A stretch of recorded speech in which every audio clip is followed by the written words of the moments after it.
Bing bong. I am live with another edition of the State of Bitcoin podcast. And I'd like to thank everybody listening on Podcasting 2.0 apps such as Fountain. We got no boost from the last episode with Cedric Youngelman, but I did get a lot of sat streams, so I really do appreciate that.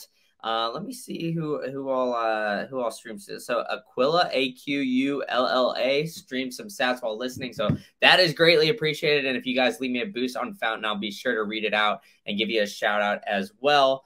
And then shout out to my sponsors. Do you want to go to the biggest Bitcoin conference in the country that is held in Miami? It's later this month. I'm recording this on the 3rd, so it's less than 2 weeks away.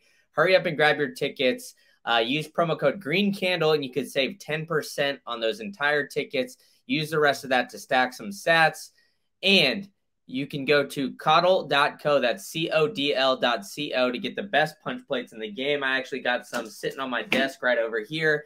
You can pull your Bitcoin off an exchange, use a punch plate, and store that seed phrase. They've been battle tested to do thick and thin. You could use that promo code Green Candle to save 10% on these as well. So there you go. I'm helping you get 10% off of two great things. So go to Bitcoin Miami and then, store your Bitcoin off an exchange and store those seed phrases with the punch plate from codl.co. But I got the man, the myth, the legend, Alex Strenger here with me. He's rocking the Crowd Hell shirt. Not sponsored, I guess, but maybe they could toss him later. But what's up, Strenger? How you doing, man? I'm good. How are you? Thank you for having me. I'm good, man. I'm good. All right. So for those who don't know you, maybe aren't in the Austin area and haven't heard about you, tell us a little bit about yourself. So I work in Austin, Texas. I drive a pedicab in Austin. I host a podcast, Convos in the Pedicab.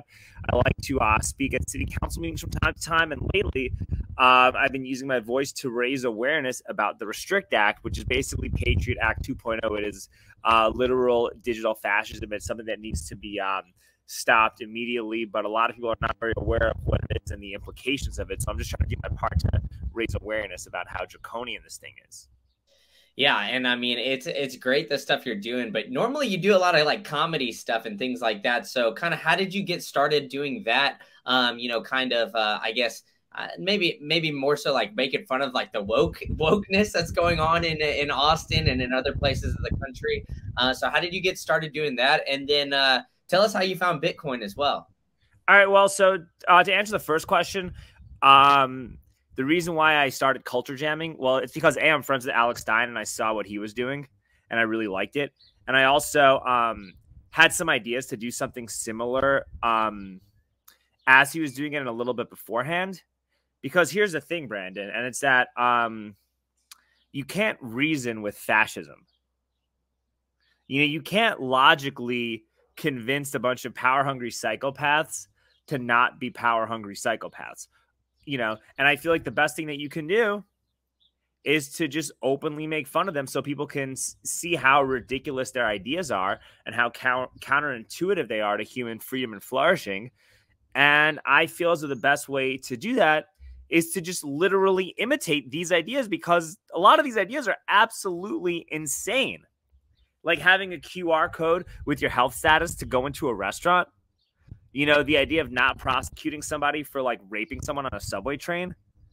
The idea of 5-year-old kids, getting their genitals mutilated and calling it affirming care. Telling people that we should use central bank digital currencies because it'll help provide a livable wage to people. Censoring the internet from ideas that you disagree with. The idea of the fact that, we hate the police and we don't like the military, but only the police and the military should be allowed to own firearms. Like, these ideas, when you look at them at face value, are insane. Like, these ideas are straight from the brains of like a comic book villain. So that's kind of why I got into that. When it came to Bitcoin, I had a roommate my freshman year of college who has a job on Wall Street. And, I saw what was happening with the economy. I saw the stock market crash, and at the time, like, a lot of companies were doing really well under Trump, right? Like, especially the big companies, had really healthy financial statements. And so I saw this crash happen, and it was because of a virus and a black swan event. And I figured that, once this clears up, these stock prices are going to go right back up.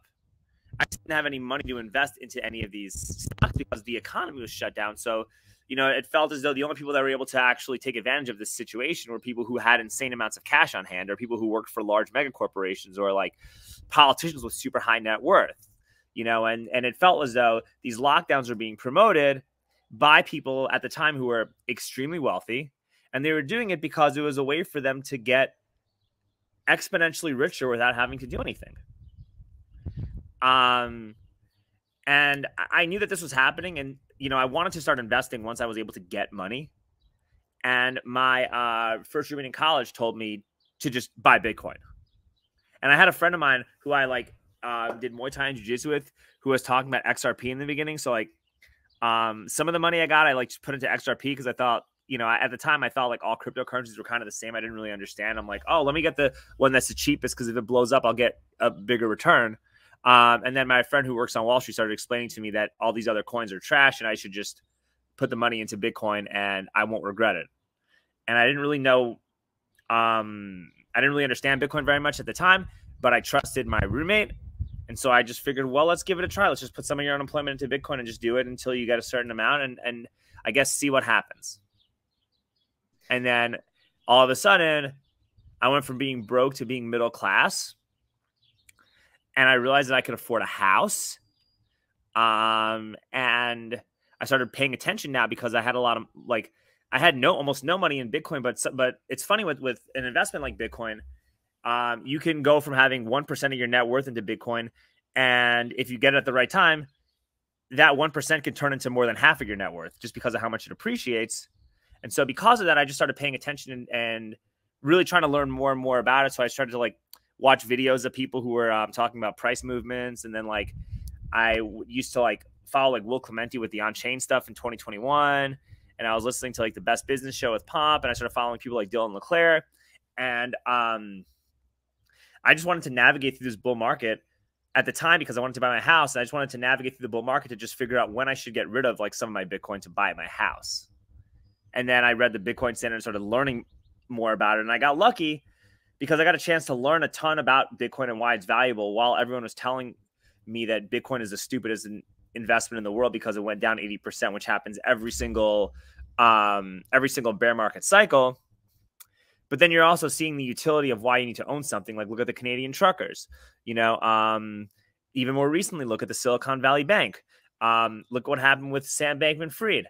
People thought that this is bad for Bitcoin, but in actuality, what happened with SBF and with FTX shows the importance of self-custody. And the people that actually own this asset now are gonna be way more likely to self-custody their Bitcoin. So when you get the halving, when you get the halving, you're going to decrease the supply.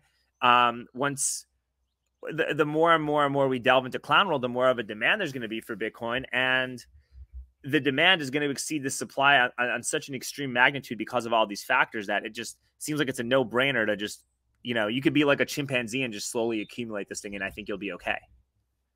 Yeah, and I mean that's that's well put, and it's interesting too that you kind of got orange pilled by a guy on Wall Street. Usually you hear the exact opposite, right? You hear, I don't know, some computer science guy or somebody that's into mining or somebody that's kind of anti-establishment that really goes towards Bitcoin. So you kind of had the other side where it seems like a lot of I guess financial Twitter and the finance people kind of reject Bitcoin.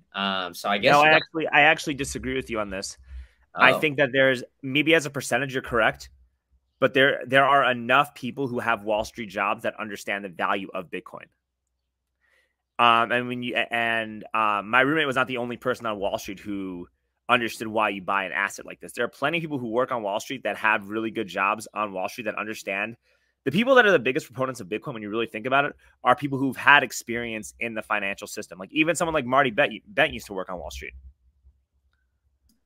Yeah, that's fair. And yeah, I mean, I've had SB from the woke antidote on my pod too, and he's a big proponent of it, but he kind of claims that otherwise, but maybe he just feels like a minority just because he's still kind of working on Wall Street, and he's like one of the few, I guess, at his wherever he works at that understands it. But yeah, I mean that's kind of like an interesting aspect of it. But I see you're wearing a Knicks hat too. And I kind of want to get into New York versus Austin, kind of the dichotomy, right? Because obviously, like New York, everybody kind of thinks of like New York City kind of as, I guess, a super kind of woke place, right? There was a lot of COVID lockdowns, like kind of the 2020. That seemed like the strictest area was like the North. I mean, California. Listen. New York is a communist shithole, but I still have to rock. I still got to rock the sports teams, bro. You know. Yeah. Hey, I mean, I get it, dude. The Knicks are back. They won a series. We were talking about a little pre-show. Their first. They're back. No, I'm amped, dude. I grew up a Knicks fan. Like I grew up watching Patrick Ewing and John Starks and all those guys in the '90s. Michael Jordan ruined my childhood. Actually, fun fact. Yeah, I'm sorry about that. It's fine. It's whatever. It's cool. Yeah, I'm a Chicago guy, so I'm sorry about that. But wow, but dude, I'm excited, man. Like, there's been a lot of losing. And finally, there's actually a New York Knicks team that actually knows how to play basketball, that plays basketball the right way, that has really talented guys on their team that you could actually build a team around. Their incompetent clown of an owner doesn't seem like he's as hands-on anymore, which is a good thing considering everything. So I'm just excited, bro. Like this is the first time we've won a playoff series in like 10 years. The last time we made it to the finals, I hadn't even started puberty yet. So I'm hyped on this team. Yeah, I mean, hey, I would be too, man. I mean, the Bulls aren't anything to write home about. They got out of the play-in game, I guess. Now they're making the playoffs even bigger because everybody needs a participation trophy these days. But hey, maybe I'll pull for your Knicks because of seeing the scenes outside of Madison Square Garden is awesome.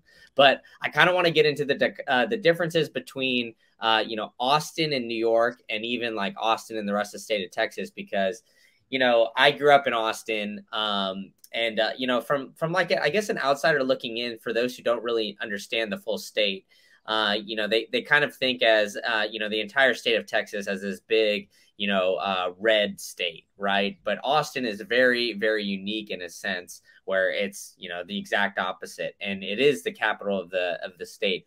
But because it's kind of like, I guess, a blue city in a red state, compared to like New York, like what are I guess some of the big differences that you've noticed, especially like kind of going into what you're doing with the comedy and kind of that aspect, kind of going at the woke, so to speak. I think that when you compare Austin to New York, well, first of all, like there are no checks and balances. I think that's the big thing, right? Like the reason Austin is a really fun city is because it's a blue city in a very red state.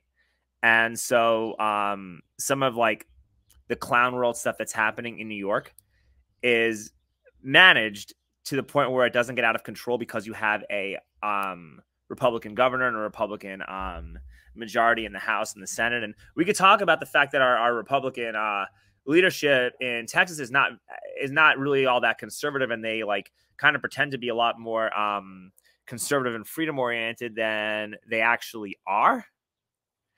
We have like what you call a low T GOP. That's hilarious. And this is just what it is. This is just what it is, right? But I think that the difference between New York and Austin is that like New York is just unsustainably expensive, and they overly tax you to the point where living in Texas is almost like a joke, even though the property taxes here are insane, and what we pay for it, we don't even get any benefits. Like we can't even have like normal roads in Texas, right? Like we I can't even drive my car without hitting a pothole. Like there's still places, even in Austin, where the traffic lights don't even work. And they give you like a 10% year over year property tax increase, which is totally crazy, which is bananas. So like there's that, but I think that like it's a lot easier to earn a comfortable living in a place like Austin. Like I could never make a living driving a pedicab in New York City, right? I don't think I could ever do that. Austin is a lot more like New York may have a lot more diversity in terms of people from different countries and nationalities, right? And they might like to say that they're more tolerant of people who are different. But in Austin, they are a lot more tolerant of you having a different thought structure than the mainstream establishment. Yeah. Does that make sense? Like if I were to play my like rap songs while I was pedicabing in New York, they'd probably complain about me and I would have gotten fired. Yeah. Does that make Yeah, but how would you even get fired if you're your own boss, I guess? But because most people lease the bikes from a company. oh, okay. And even if you own the bike, they could just refuse to let you store the bike at their facility. So there's still ways you can, right? But because you're in Austin, like you don't really have to deal with that, right? But like in New York City, somebody could theoretically like go because of how uptight and everything is in a place like New York. Someone could look at my social media posts and just try to get me fired from my job because I liked something that they don't like on Facebook, you know? And in Austin, we're not at that point yet. And I think a big reason why we're not at that point yet is because you have checks and balances, you know, with a conservative legislature. Yeah. So, I mean, I grew up there, right? But I mean, I guess maybe I was ignorant in a sense, but I feel like the division has gotten worse over the past couple of years, especially like when it came to COVID and, you know, with Trump in office and all that kind of stuff. Do you kind of feel like that has been growing since you've been there? Or do you think that, I guess people are kind of waking up to the fact of how ridiculous some of the, you know, woke policies are? I think people are already kind of woken up to it though. You know, like when I show people my videos at city council meetings, like we have a mostly politically left leaning shop and most of the people I ride with all think this stuff is funny. Well, that's good. That's a good in a sense, right? I mean, yeah. I think the problem though is that like they just don't think that the alternative. They just think that the alternative is oppressing them just in a different way, right? Like I was doing some Restrict Act content yesterday. I don't know if you saw any of it, and we haven't released all the videos, but I wound up talking to these two girls from Miami, and it was the puberty blockers for kids. You know, there was the trans kids rally, which that's crazy. It's like having a vegan cat. You know what I mean? You love that one. That always gets me too. Yeah. You know, it's like, well, if your kid is trans, it's because your mom is crazy. It is really what it boils down to for the most part. But anyway, it doesn't mean that you hate people who like. It doesn't mean they have a problem with like trans adults or gay people or anything like that, which I don't, right? But the idea of like this being a social focal point is absolutely like ludicrous and crazy, right? But anyway, the point is we were at this rally and I figured I was going to go talk to some of the trans protesters about the Restrict Act because, you know, something like the Restrict Act actually affects oppressed minorities more than anybody else. And, you know, if one group thinks that they're being genocided and that they are the most oppressed minorities in the room, well, they should be the most concerned about the Restrict Act. Figures, right? Like logic goes hand in hand with each other, right? But they weren't. That video is on my Instagram and my YouTube and my Twitter. And so after we did that, we saw these two girls from Miami. We weren't sure what was going on. If they were protesters, if they were counter protesters, what they were doing. And they were on vacation and we just asked them what they thought of this. And they were like, bro, this is crazy.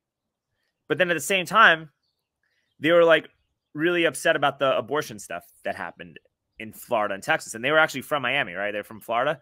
And I'm like, well, so they asked me, if I like Trump or Biden? And I'm just like, well, I don't like either of them. But if someone put a gun to my head and I had to make a choice, like, there's no way you could have 4 more years of the same thing that's been happening, right? That's crazy.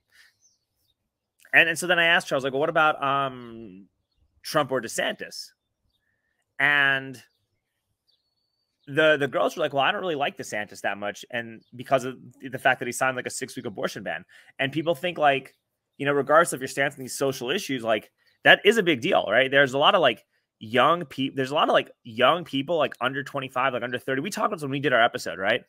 There's a lot of people who are like, you know, under 30 years old with no kids that are like kind of still haven't found anybody, that are single.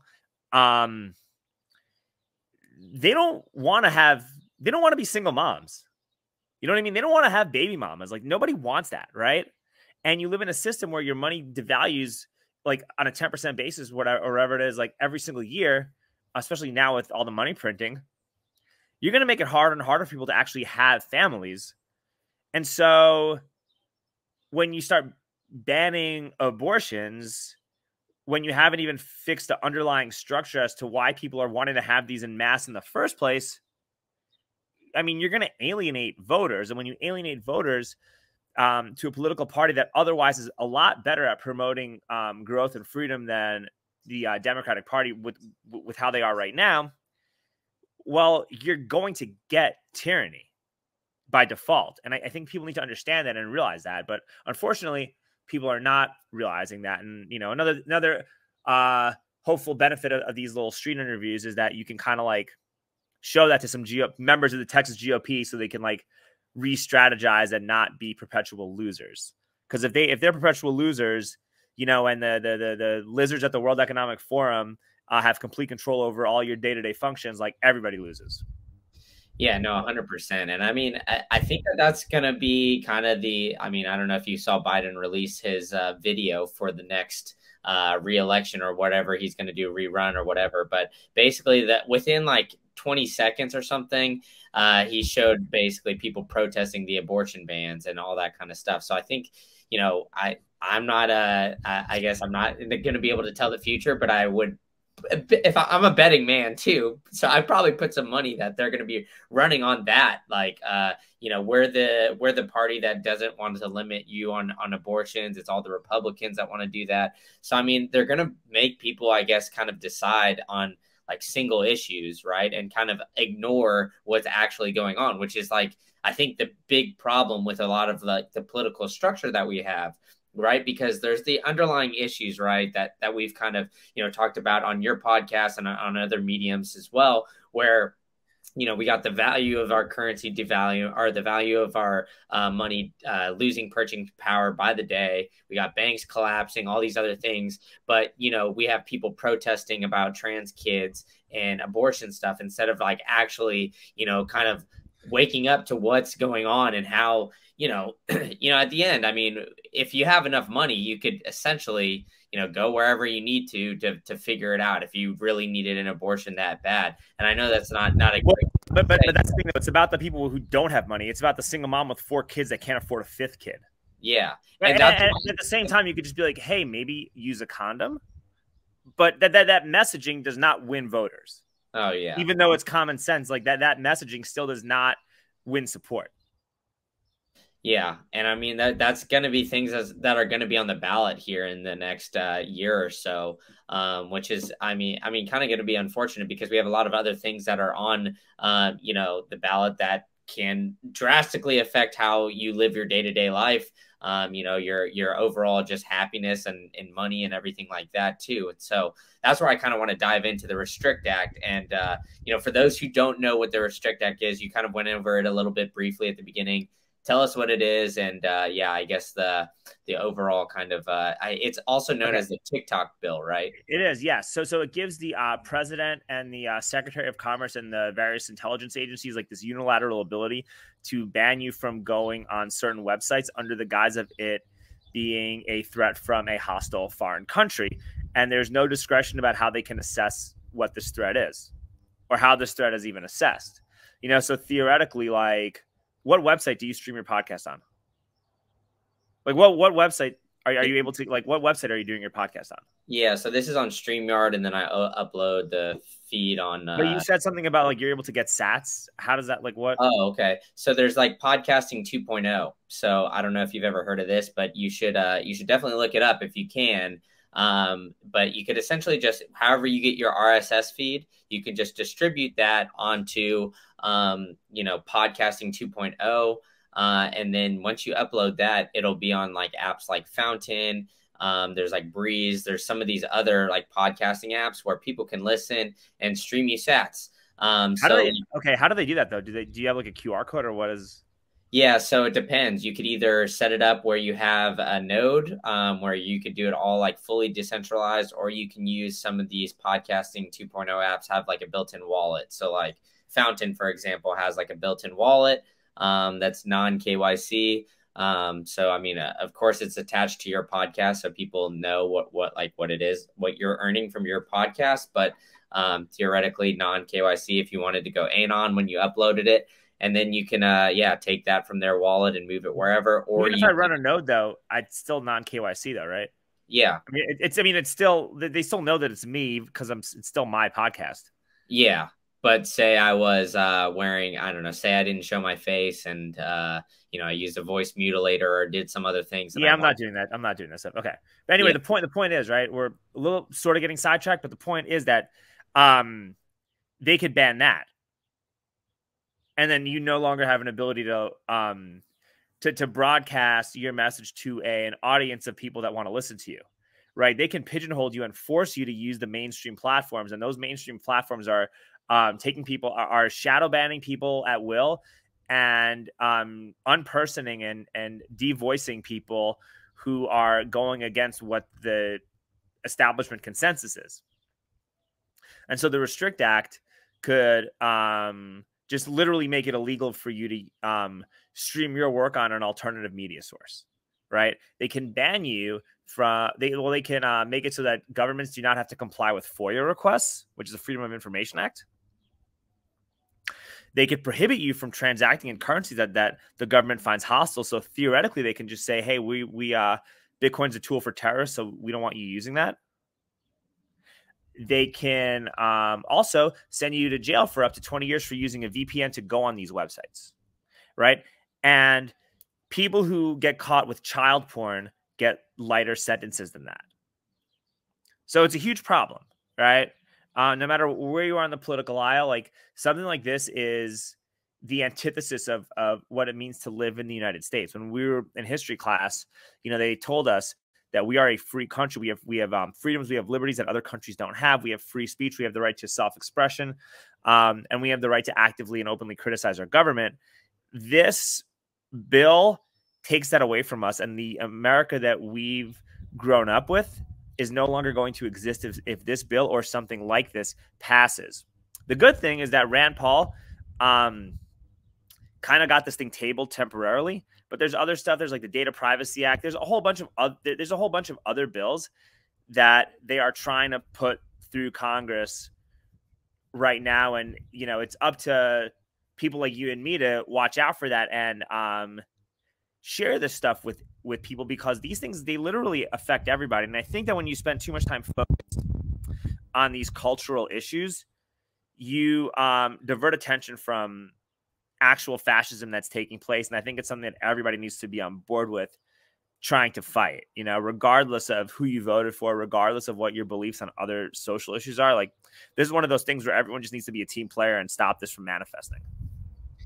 Yeah, and I think it is kind of like a hot button topic, because I mean, especially with what went on in 2020, it seemed like some people were kind of pushing for that censorship, on both sides of things, or not on both sides of things, but essentially when anybody had a differing opinion about the jab or whatever, or had something about, the China virus and whatever you want to call it, that those got kind of banned or, restricted on social media platforms as it was already, because these large corporations were essentially, able to, in a sense, control the narrative. And after release of the Twitter files and everything that's gone on with Elon kind of taking over and doing all of that, it seems like people are kind of waking up to the fact that social media and other things are the narrative's kind of fabricated.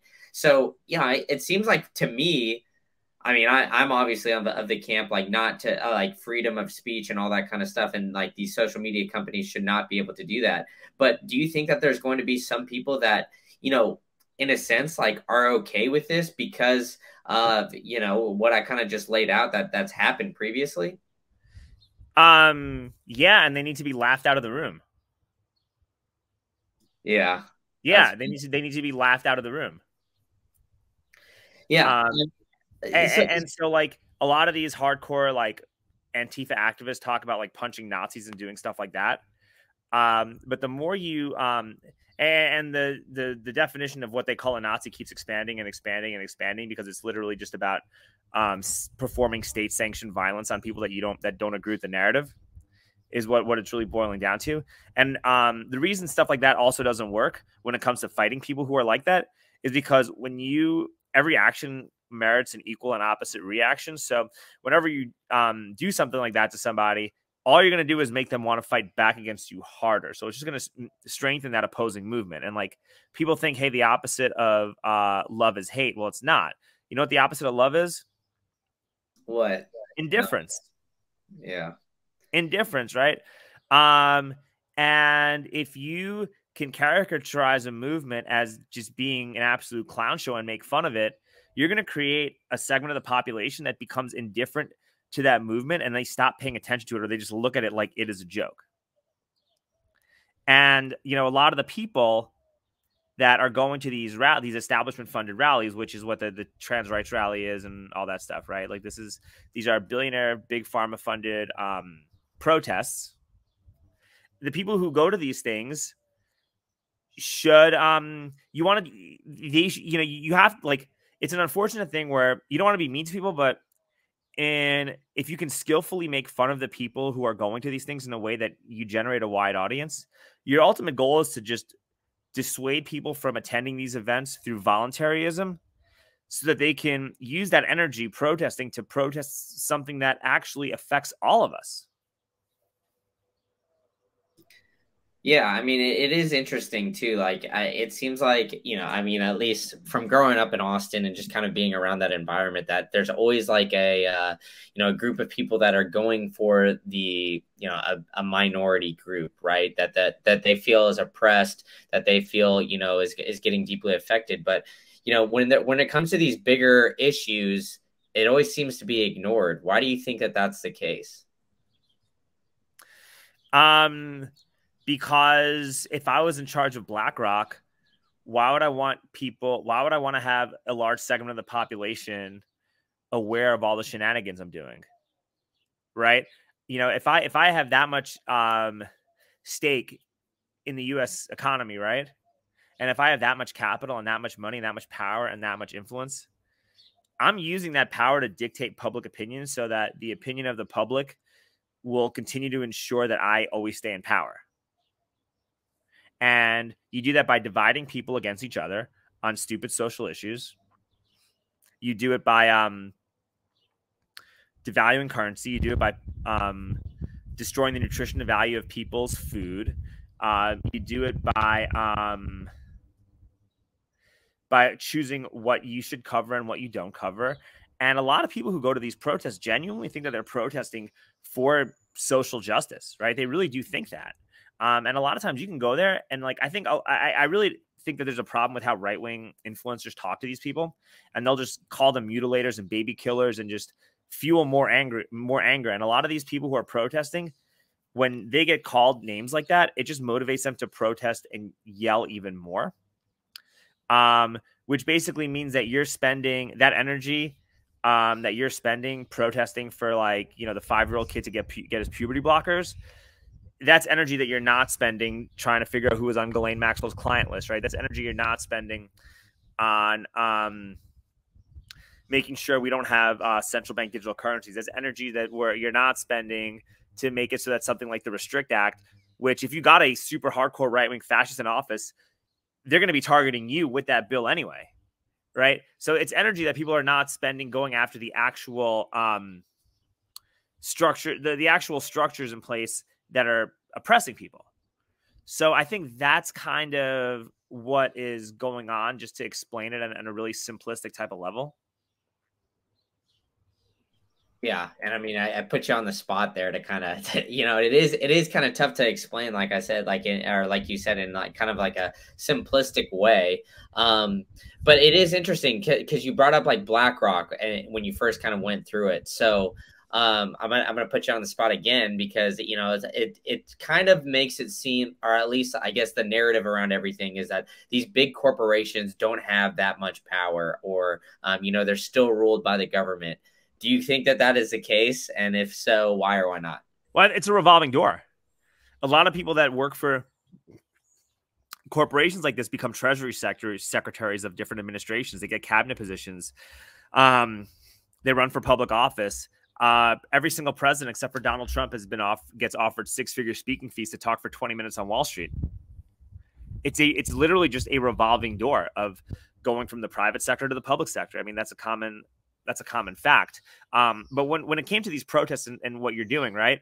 Like, you ultimately want to get people to divert their energy from what the establishment wants versus what the general population wants, you know? And look, just to backtrack, sometimes what the establishment wants and the general population wants is sometimes it is the same thing. It's not always different, but you just want to have that awareness. And, you know, if you could just, like, you know, instead of calling people baby killers at the trans kids rally, right? Just call them big pharma protesters. Like, we're at the big pharma protest. Like, why are you protesting? Why do you want to give big pharma billions of dollars? Because the more kids that transition, the more money you're giving to big pharma. Like, do you really want to spend your energy trying to give more money to big pharma? You know, imagine if you use that energy protesting, and you guys assembled so many people. Imagine if you use that energy protesting stuff like the Restrict Act. Imagine if you use that energy to try to stop us from heading into World War III, right? Imagine if you did that, you know? And I think that generally speaking, if you talk to these people like that, you might get people that they will get angry, and it'll be a really uncomfortable situation while you're on video. But if you release that video to the public, most people who watch the video are going to say, yeah, you know, that guy's right. I can't argue. I really cannot argue with him because he's not being mean to them. I'm not calling them names. I'm not even like misgendering these people, right? Like, it's just a matter of, like, just use basic common sense. And, like, I was Owen Short from InfoWars, and you know, one of the videos he made, there's like an LGBT Tyrannosaurus Rex, right? And we're like, hey, why don't we go chase the dinosaur around and talk to the dinosaur about the Restrict Act? And so I'm like, I love your outfit, you know, and I had my trans vaccinated shirt on, and I was like, I'm trans too. I identify as someone who's gotten 3 shots and 5 boosters. Do you know about the Restrict Act? The Restrict Act, you know, gives the president and the Secretary of Commerce the unilateral ability to stop you from going on certain websites for whatever reason they want. It's actual fascism. It's a huge threat to democracy. What if Trump or Ron DeSantis gets elected? Do you want them to have that kind of power? What do you think they're going to do to you guys? And I mean, you know, one lady accused me of harassing the dinosaur, and like this lady, other lady, like, took a picture of me, and nobody responded or engaged with me in any capacity. But, like, that video does not come across as hateful in any way, shape, or form. And who do you think the people who do you think, like, what side do you think the people watching this video are going to take for the most part? Yeah, I mean, probably yours, as long as you're not being like an ass about it, right? Yeah, I mean, versus the guy that just calls them genital mutilates and baby killers and stuff like that. Yeah, and I think, like, that's kind of like the narrative, though, is when it comes to, like, Bitcoin maximalism, though, right? I mean, like, people, like, kind of say, like, you know, there's 2 sides of the coin when it comes to that as well, right? Like, all right, you got to be a Bitcoin maxi, like, you got to go hard at these shit coiners because they're all scammers or whatever. Like, you can't play nice with some of these people. But, you know, I do kind of agree with you when it comes to, like, more, you know, political issues, because it seems like, you know, I mean, it's more like pulling at the emotions, so to speak, right? Where, you know, maybe some shit coiners try to do that. Some of them don't, whatever. But at the end of the day, you know, like, I don't know. It's kind of difficult to reason with like very emotional responses to a lot of these, like, you know, hot button topics, so to speak. So you can't. That's why when it comes to these things, you just make fun of them, and you like post a video. If you're able to calmly make fun of a group of hostile people in a crowd, people can see the message through the video. Or, you know, you can't reason with crazy people, but you can reason your points dissecting these incidences when you're on a podcast, and people can listen to your point of view while you're on the podcast. Yeah, that's fair. I mean, you know, I don't know. It's just like kind of like an interesting, you know, back and forth now. And it seems like the overall just like I mean, yeah, just people in general are just divided as a whole. You know, no matter what side of the party you're on or which party you're on, it seems like there's no kind of meeting in the middle. So there needs to be some change, whether it's like, you know, in the narrative or, you know, in something else, or the way that we're all communicating back and forth. But, you know, that's not what gets the clicks. That's not what, you know, gets the votes, so to speak. It gets, you got to get people riled up in order to get them to get motivated to go to the ballot. At least that's what it seems like from my perspective. It is unfortunate, though, that, so the video I made with Owen Shore chasing around the dinosaur has gotten like 10 times the amount of views versus the video of me, asking the protesters at the rally with new clothes on, how they felt about the Restrict Act. And it's getting a lot more views than me talking to a DPS officer asking if they would feel comfortable enforcing this. That is unfortunate. Yeah. That is what is happening. Yeah, I mean, it's like at the end of the day, that's how like I was kind of, you know, when you brought up the podcasting 2.0 app, that's or 2.0, that's essentially what you know, value for value is trying to get away from, is like, hey, you know, this is a valuable podcast, or this is a valuable discussion. Like, I find value in listening to this. It's judged by the person. So it's not basically a clickbaity kind of thing. Like, I like what you're doing. I'm going to send you some sats because, you know, I enjoy what you're doing and I don't want it to be influenced by any sort of sponsor or anything like that. I still think like we're obviously like a long way away before like value for value can be like just somebody's, I guess, income where they live off of that. Because I mean, like, you know, last episode I got like 500 sats streamed to me, and that's like, you know, it's nothing really in like USD terms yet. But is that like $5 or something? Yeah, no, not yet. I wish. It's like $2. It's like $1, right? No, 500 sats is like a couple cents. So, wow. So I mean, it's like, you know, I can't live off of that or anything like that. But, you know, it also would allow, like, you know, eventually the theory is that, you know, more people will see value in like the things you're doing and avoid like, you know, necessarily like a clickbaity kind of thing, or, you know, something that, you know, is more for entertainment. Might get some more views or whatever, but people are just like, all right, they'll laugh at it. But, you know, the videos that you're making that can possibly make an impact and you're asking all these questions, they could be like, hey, you know, I'm going to boost this up. And that's where more people are going to see this because it's, you know, boosted a little bit. When I talked to State Rep Briscoe Kane, the Texas Freedom Coalition sent a letter to the White House urging them to condemn the Restrict Act. Right. Or they sent it to like the national GOP, or they did something pretty big. And so that was actually really cool. I felt really good about having helped do that. Yeah.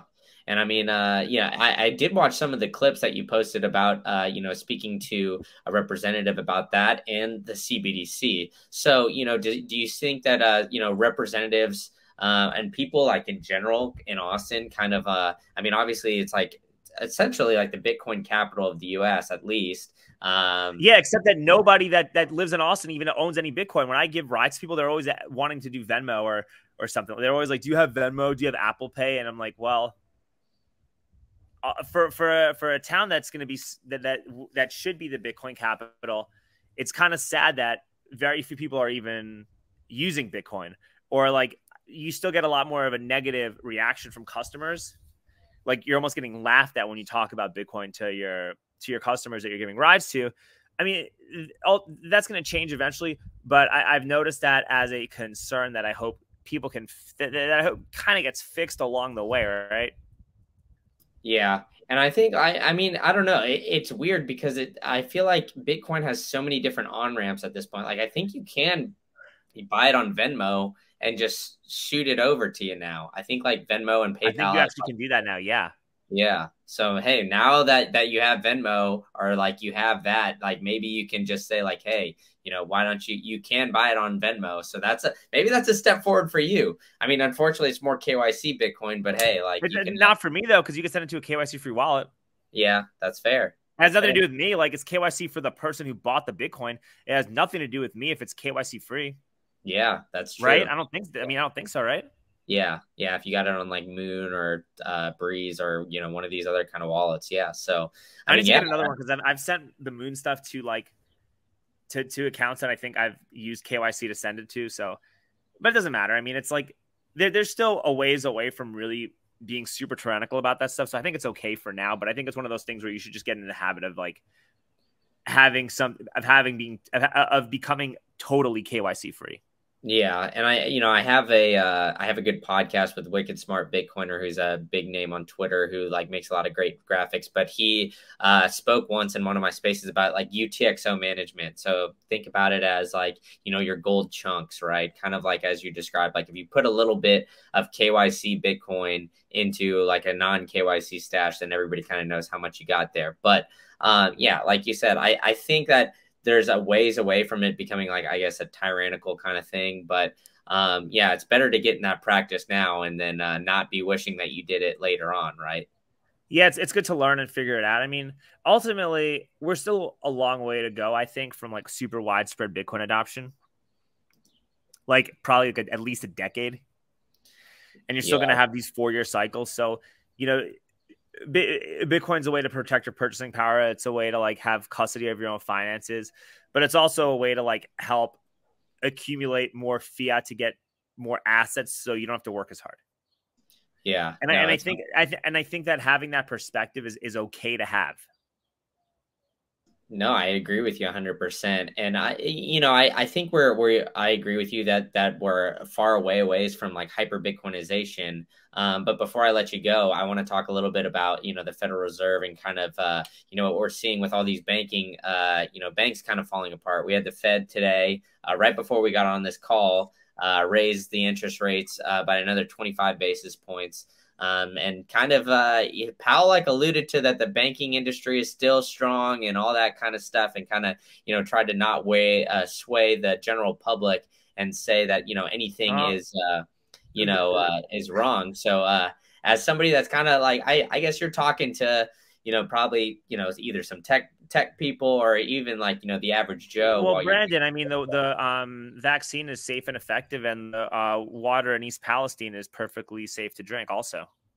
Yeah, I mean, hey, you don't have to convince me that they could be lying to you straight to your face. But what is your opinion on what is going on? And yeah, I mean, what as somebody that's I don't know. I'm not an expert, and like I said, this is also not financial advice.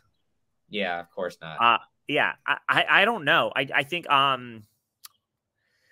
lot of the big banks are going to probably wind up getting some form of capital to kind of gobble up and swallow the smaller regional banks. I mean, even Powell alluded to like saying we wouldn't want that to happen, but what can we do?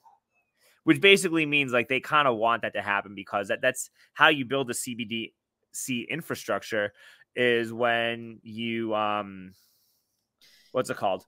Yeah, you when essentially you conglomerate. When you like conglomerate, when you constrict the banking sector, right? And when you consolidate the banking sector, it becomes a lot easier to use a CBDC as a mechanism of financial control and surveillance, because the World Economic Forum, they talk all the time about public-private partnerships. So what's going to stop JP Morgan, Bank of America, Deutsche Bank, and whatever other big banking cartel from forming a partnership with their each country's or the European Union's Federal Reserve or central bank? What's going to stop them from doing that? These are public-private partnerships that are openly being advocated for at these Davos meetings. Yeah. So I think that like that feels like it's something that could be an end game. But I think a lot of people are going to take it. A lot of people are going to go for it because people don't care. A lot of people are going to say, I want a livable wage. I can't afford gas. I can't afford food. I'm up to my eyeballs in student debt. I'm up to my eyeballs in mortgage debt for my house. And the only way I'm going to be able to even keep any of the assets that I own, because all my assets are literally debt, are nothing more than debt obligations. Once these dominoes collapse and all you have is debt, because the majority of people, especially when they're really wealthy, most of their assets are just collateralized debt, right? Like that's a scientific fact.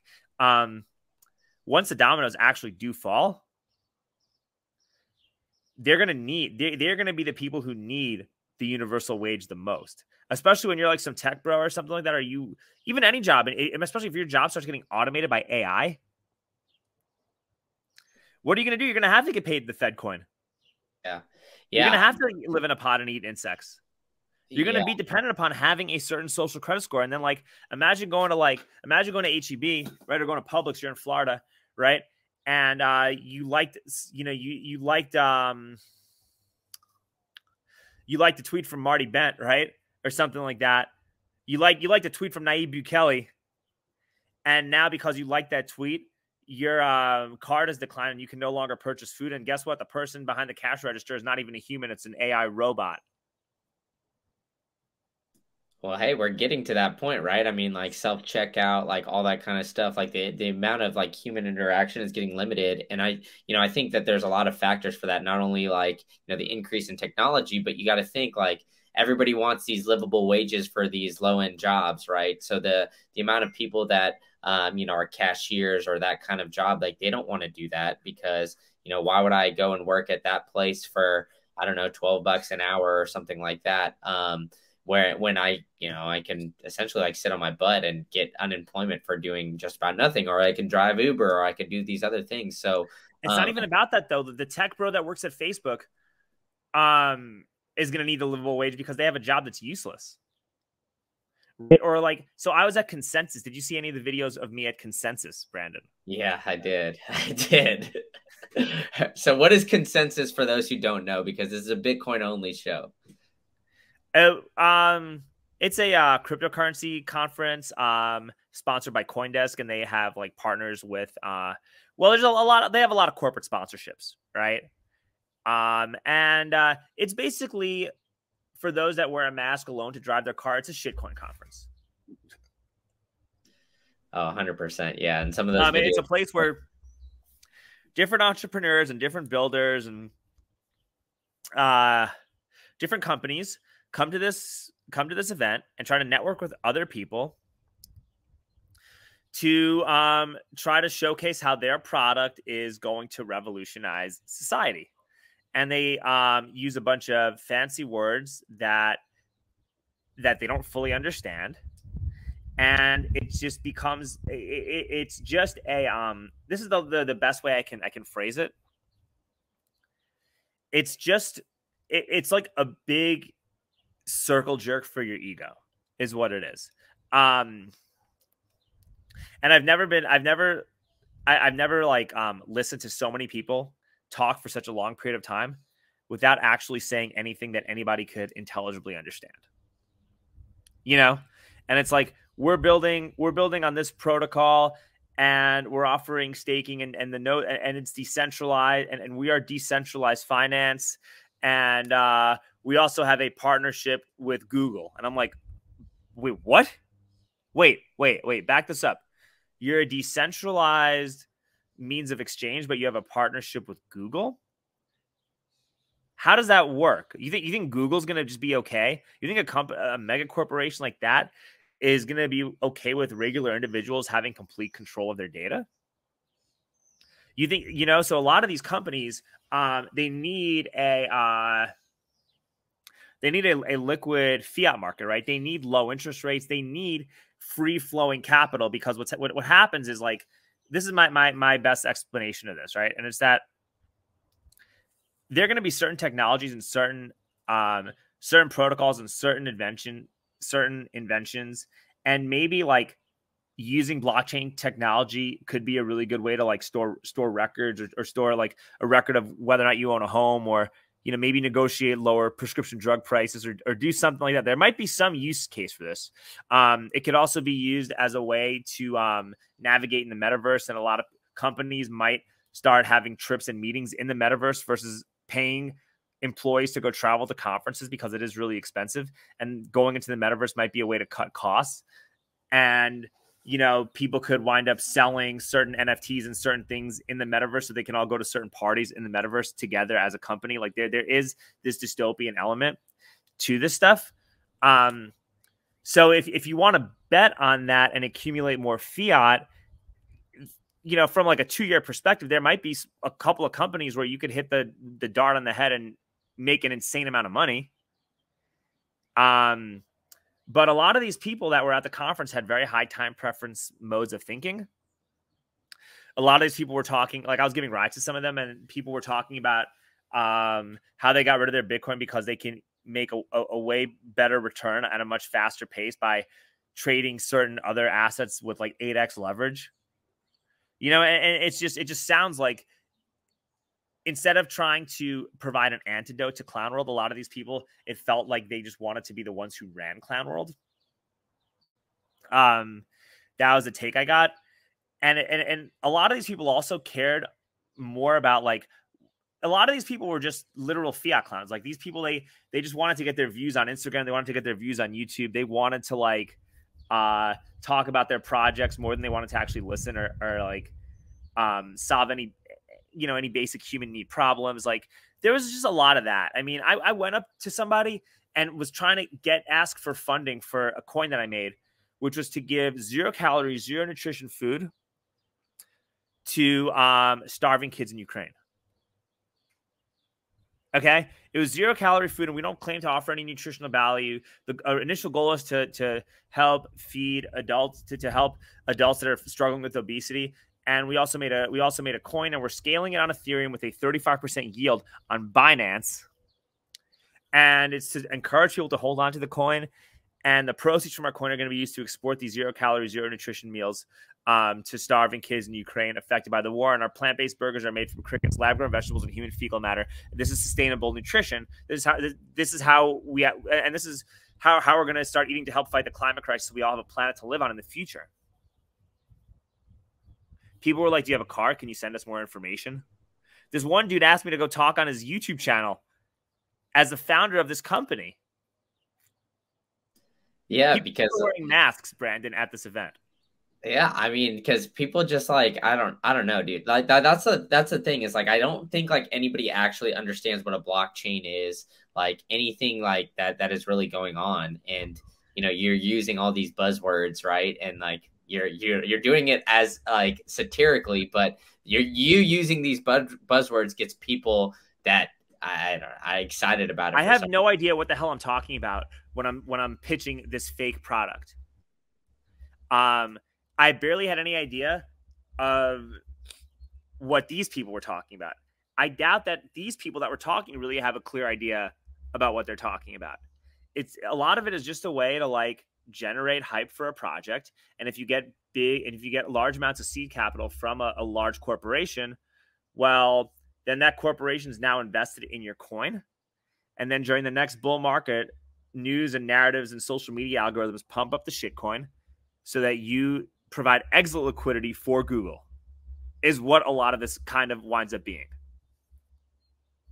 Yeah, no, 100%. You provide, like, it is a way to provide, these shitcoin conferences are a way to provide exit liquidity for big mega corporations. So I guess, like, if you really wanted to be a psychopath, you just invest in the companies that have the strongest partnerships with invest in the coins that in which the developers, or in which the company behind the coin has the strongest relationship with these big mega corporations, because eventually they're gonna dump it onto the average retail investor and make insane amounts of money. So I guess if you want to buy a little bit now just to see what happens, whatever. But like, don't be talking up shit coins on my show. Well, man. I'm not talking to Bitcoin. Yeah. I'm just telling you like what's happening. And I think if you're gonna like, you know, understand the value of Bitcoin, you should also understand why people buy these shit coins. Because if you don't communicate this stuff honestly, people just label you as toxic, and then nobody wants to listen to you. Yeah, that's what I think. Yeah.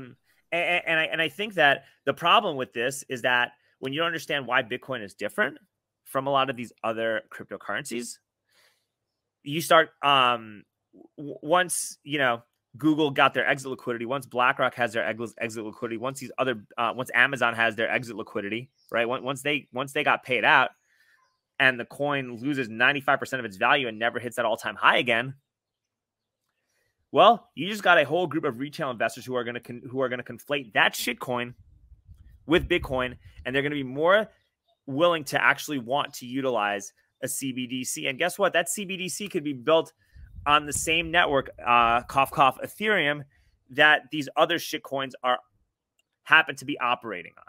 So it just feels like these shitcoin conferences, if you're not careful, they're being used to usher in a generation of people to embrace and accept CBDCs just because they have just given up. It's a demoralization tool. And these pump and dump crypto scams are just a way to demoralize. These pump and dump like shitcoin scams are a way to demoralize the general population. But if you understand why this is why some of this is happening, and you don't put all your net worth into Shiba Inu because you're told to do so, or because you think you're going to be driving a Lambo on the moon, which is the antithesis of having a low time preference, then you're not going to fall for any of that stuff. So I just think if you just explain what these shitcoins are in context, that's just the best way to embrace Bitcoin adoption in a healthy type of manner. Yeah. Hey, I love that. So why don't we end on that note? Because I think that's on that. Yeah. So I'm not shilling shitcoins. I'm just FYI, I'm not shilling. I'm not promoting any shitcoins. I'm just explaining like why, like, I'm just trying to end game the future, right? I'm trying to play chess while everyone else is playing checkers. No, I mean, it's a valid point, right? I mean, you're doing that in not only like the Bitcoin space to try to, get people off of shitcoins into Bitcoin and kind of show them the way, essentially that way, and then kind of get them on the woke policies doing it the same way, right? Because the ways that we've been doing it and we've been lining it out, don't seem to be working. So for those that want to check out your content and see, what you're doing, all your crazy videos, all that kind of stuff, where's the best place to find you? My Twitter account is at the Alex Strenger, the Alex Strenger. My Instagram is Showtime Alex Strenger. Go on YouTube and Rumble. It is Alex Strenger. I have a BitChute account. Also type in Alex Strenger. That is my name. I got a Nostr. I'm still trying to figure out how to use it though, so I don't want to plug it just yet because I'm still. Yeah, I'm trying to figure out Nostr too. I have it. Figure it out. It's difficult. Yeah, I need to go to Pleb Lab and just have these nerds like help me out. Just like, yo, can y'all? But that's the thing too. With something like Bitcoin, it's like so important to just like it makes you really see the value of forming like actual like close relationships with people that you can trust, because the only way you're going to navigate through clown world, and because you can see this system is an apparatus that not only doesn't care about you but actively wants you to fail. The only way to navigate through the system is to have people that you can rely on, and the only people you can rely on are your closest friends and your family and your loved ones, and like just build a strong network. And something like Bitcoin helps you build that strong network, whereas these shitcoins and the shitcoiners that you see at these conferences are not really interested in doing that. It's just fiat on steroids. And like, don't get it twisted. They talk about decentralized finance and you having control of your data. But if any of these shitcoiners wind up if these shitcoiners by some miracle wind up becoming the new policy shapers at Davos, opinions that differ from what they believe are going to be censored even quicker than what's happening on Twitter and on Facebook. And I think people need to understand that. Boom. There we go. Now follow Alex Strenger on Instagram, Twitter, YouTube, all that kind of stuff. I'll put it all in the show notes. So be sure to check it out and check out his podcast, right? What is it? Convos on a Pedicab? Convos on the Pedicab. It is on my YouTube channel. And you can also go on Spotify and just type in Convos on the Pedicab and you can have access to all of that. Yeah, and I was a great guest on there too. So you were phenomenal, and I got a Patreon. Well, actually, I have a Patreon, but I'm about to start switching over to Locals. So just go on Locals, alexstranger.locals.com, and you could start subscribing to my content on Locals. There we go. Start doing that. Support the man. And Strenger, man, thanks so much, dude. I can't wait till I'm back in Austin. I'll have to cop another ride from you or something. Dude, let me know. I had a blast. All right, man. Thanks so much.